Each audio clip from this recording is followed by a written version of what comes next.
A board game, really any board game, has two jobs, two responsibilities, checkboxes it has to tick in order to be worth its weight in gold, in order for it to take up space on your shelf, in order for you to pay any attention to it at all. It needs to be fun. I mean, that's category number one. I've got a lot of games, hundreds of board games, and I've got hundreds of very, very fun board games. But category 2 is where a few of them start to lack. It needs to be playable. And playable means a lot of things in a lot of different seasons of life. When you're single and able to focus and fixate on one title, you can gold rank in Call of Duty. You can sit down and play through an entire D&D campaign with your best friends ever. You can solo Kingdom Death Monster.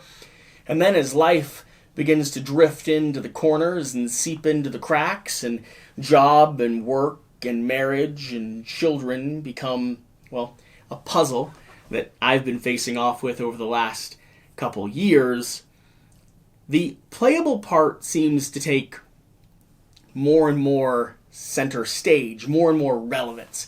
So I've pulled together a list of the 12 board games in my permanent collection, the games that I consider fixtures in my hobby space that are extremely playable, that I am not intimidated almost in any situation to pull off the shelf, teach to a new gamer, teach to an experienced gamer, that I think we're going to continue and always continue having, owning, getting to the table, and having a good time playing.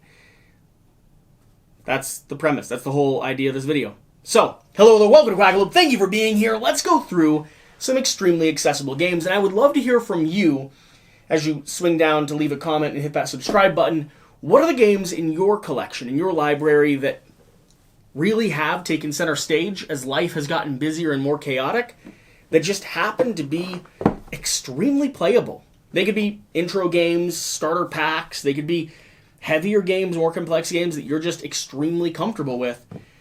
Games that play in 5 minutes, who knows?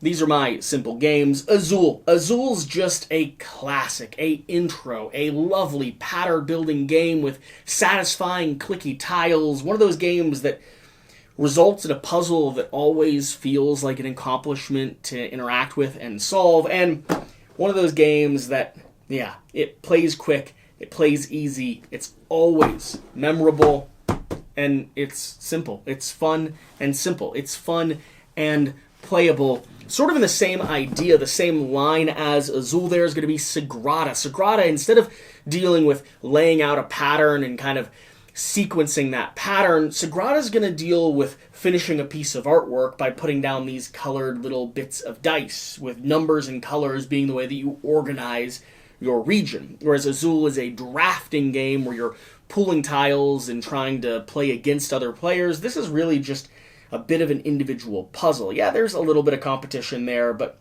the main premise here is seeing the dice in the market and filling out your board as strategically, as responsibly, and as cleanly as you can. Scales depending on players, so you can have more complex or more advanced players playing with higher challenge cards, so everyone's always satisfied sitting around the table. Very easy to teach. Not a lot of rules overhead, easy to catch and watch as other players fill out their board. And yeah, mistakes might happen, but they can be rectified usually if you catch them within a round or two of them going on.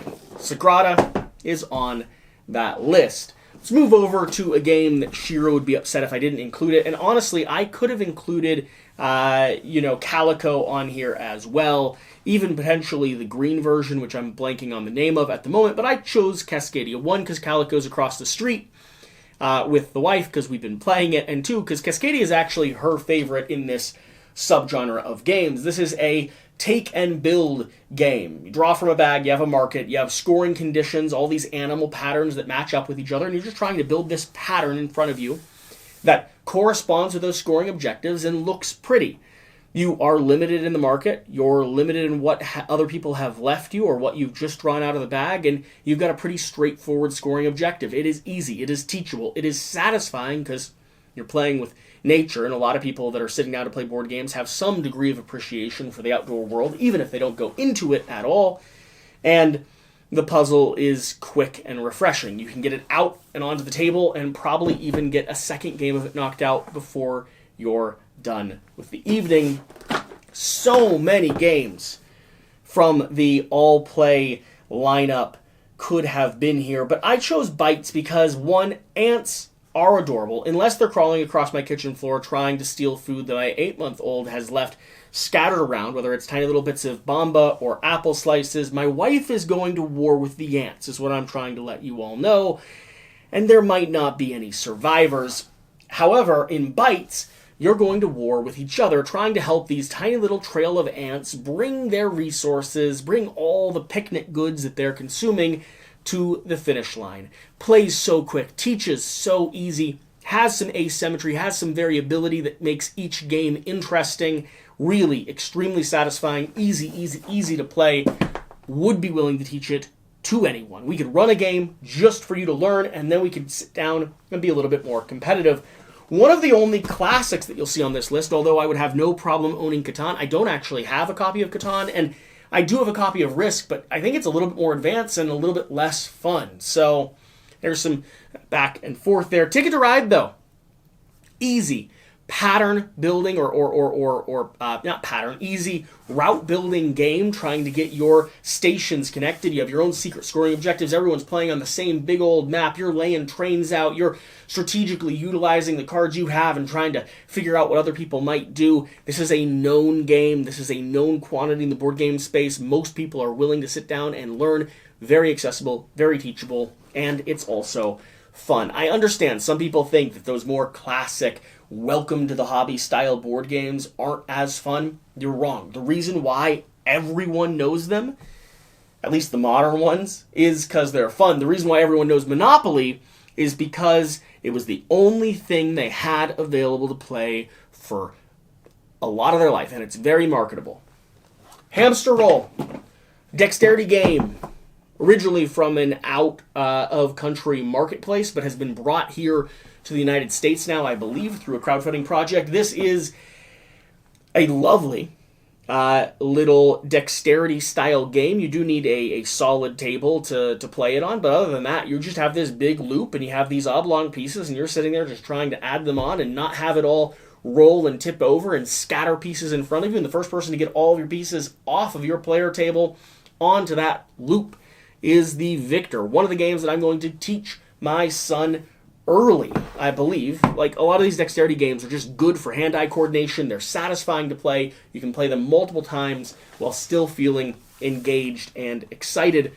A lovely game that just deals with drawing some very pretty pictures. Yeah, you have to be strategic. It might be a little bit more advanced than some of the other games that I've pulled on this list, but at the end of the day, who doesn't want to sit down and just draw forests and mountains and lakes and put color on the table in front of them? Cartographers is just this lovely flip and write style board game. You reveal something, a little piece of information, you figure out where you want to put it onto your tableau, you build it onto your tableau, and as long as you have a pretty picture at the end of the game, hey, we've all won. Yeah, there really is some victory point to it. There can be a lot of strategy and depth when you get down to the crux of it. Like a lot of these games, there's depth beyond what you'd initially encounter when you're first learning it, but satisfying and fun beyond measure, beyond how accessible it is, just like Railroad Inc. Railroad Inc. is Shira and my wife and I's favorite date night game, I think. This is the one that we almost always grab to sit down at the airport or sit down over a cup of coffee or some snacks and play. This is just a really satisfying roll and write style game where you're route building and placing little pieces out on the board to connect these intersections and roads and train routes, and there's lots of different modules that can be mixed in or different colors of games that can be mixed in, kind of like those Pokemon cartridges we all grew up messing with, that just give you variation, whether you're building volcanoes or you have caverns that are appearing, different scoring objectives, different dice that you're rolling. It really is just that good. I'm going to go ahead and grab Finspan, one that we kind of weren't anticipating, but we've ended up playing so much of this with an 8-month-old in the house because it plays so quick, 30 or 40 minutes, easy setup, satisfying tableau building, really just rewarding game experience overall. I I've grown to appreciate Finspan quite a bit more than I thought I would right off the bat when introduced to the name and generally playing the first game of it.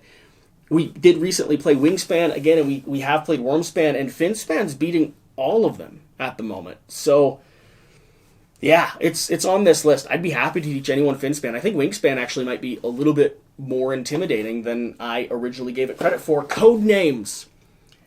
One of the most solid party games in existence. This is a great little word association puzzle. This is a great and very satisfying team-based game. You can also get Codename Pictures and Codenames Duel, and most everyone knows it. If you're sitting around with a bunch of drinks, if you're sitting around with a bunch of kids, if you're sitting around with a bunch of grandparents, if you have just friends over, people who are gamers, who aren't gamers, almost everyone can get some laughter and joy out of Codenames. Marvel United, yes, we own it all, which does actually make it a little bit more of a problem when it's on this list because it's too big to play.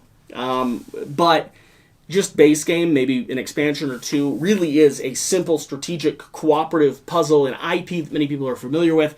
One of the most satisfying, easy games that I've gotten off the shelf and onto the table over the last few years. So Marvel United is sitting right here. There's a reason why we own it all, because it's just one of those games that is very, very fun and very, very playable. If you like cooperative games, mind you, and I kind of have a bit of a pet peeve with this game because I never win. I always go for the big rolls and never end up closing it, but Marvel Dice Throne, or Dice Throne in general, people always yell at me because I call it Dice Thrones. I want to add an S to the end of that. I assume there's multiple thrones.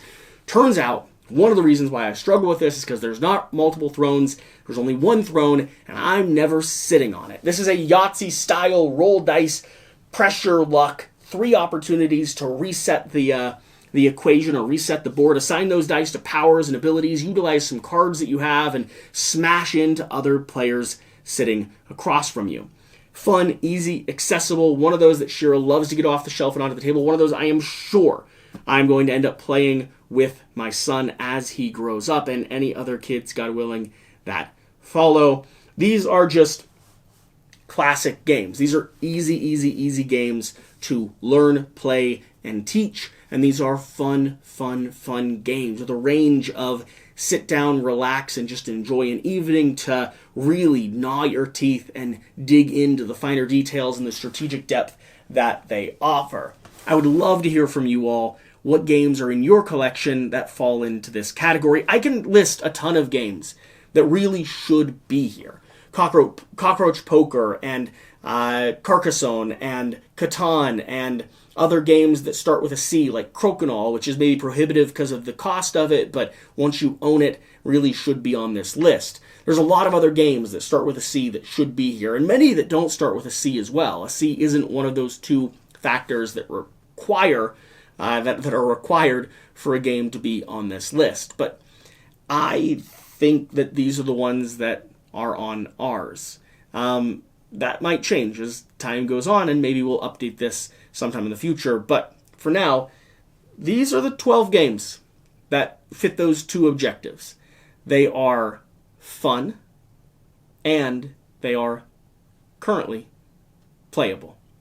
I am also working on another list, the 12 games that I'm scared to play, I'm intimidated by, the 12 games that are technically unplayable that are in my permanent collection, either because they're too big, too complex, I forget how to play them the moment after I've just finished playing them, like Mage Knight stands out there. I've got a lot of those games too, and they're fun enough that they make me ignore the threshold of playability for a time. They won't last as long as these 12, though, because every time I walk past them, I either flinch a little bit because they're intimidating, or I'm reminded about how much I want to play them and how little I actually do. Whereas these, if I want to play them, I'll get them tabled today, this week, soon. So, thank you for watching. Thank you for being here. Whatever the case, though, whatever you do, remember to do the important thing. Pick games to own that are both fun and playable. And preferably start with the letter C. If you can. Again, not not one of the requirements, but it would be nice. We'll see you later. Bye.